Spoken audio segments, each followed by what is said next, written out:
অনেক দিন পরে কালকে রাত্রে চলে গিয়েছিলাম একটু তমলুকে ঘুরতে দুজনে মিলে। যা ঠান্ডা পড়েছে, অনেক দিন থেকে বাইরে কোথাও যাওয়া হয়নি। মাঝে মধ্যেই আমরা এরকম বাইরে চলে যাই, তো সব সময় তো আর ভিডিও করা হয় না। তো কিন্তু এবার অনেক দিন পরেই গেলাম, প্রায় দু চার মাস পরে।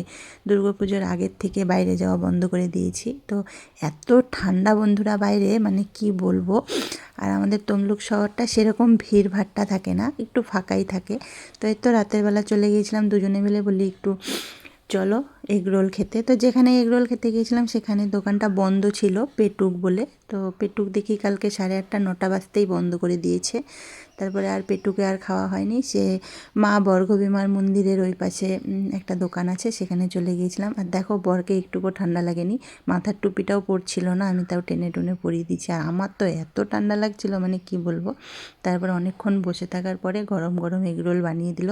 খেতে গিয়েছিলাম এগ চিকেন রোল, কিন্তু এগ চিকেন রোল আর খাইনি, অনলি এগ রোল খেয়ে নিয়েছি।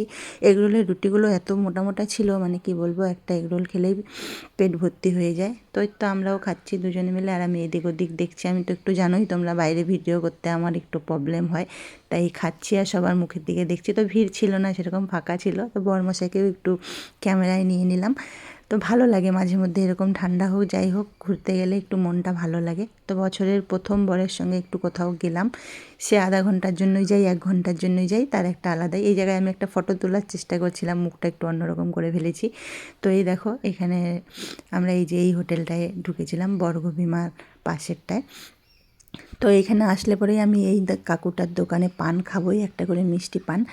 অনেক দিন পুরনো ইনি বসেন। তো বরমশাই পান বানাচ্ছিল, দোকানে দাঁড়িয়েছিল। আমি বলি একটু তোমাদেরকে মন্দিরের কাছে নিয়ে যাই। তো মন্দিরটা একদম বন্ধ হয়ে গেছে। এটা আমাদের মা বর্গভীমার মন্দির। এটা একটা সতীপীঠ, এখানেও মায়ের একটা মানে এই শরীরের একটা অংশ পড়েছিল। তো এই তো আমি মন্দির দেখতে দেখতে দেখি বরমশাই গাড়ি নিয়ে চলে আসলো। তারপরে তো ঠান্ডায় কেঁপে কেঁপে ঘরে চলে আসলাম। প্রচুর ঠান্ডা লেগেছে বন্ধুরা, অতিরিক্ত ঠান্ডা, মানে কি বলবো। বাইরে যারা বাইরে সবসময় কাজ করে, তাদের যে কী কষ্ট হয় বাইরে না গেলে বোঝা যায় না। আর যারা মোটর সাইকেল নিয়ে চলে, তাদের তো প্রচুর কষ্ট ঠান্ডায়।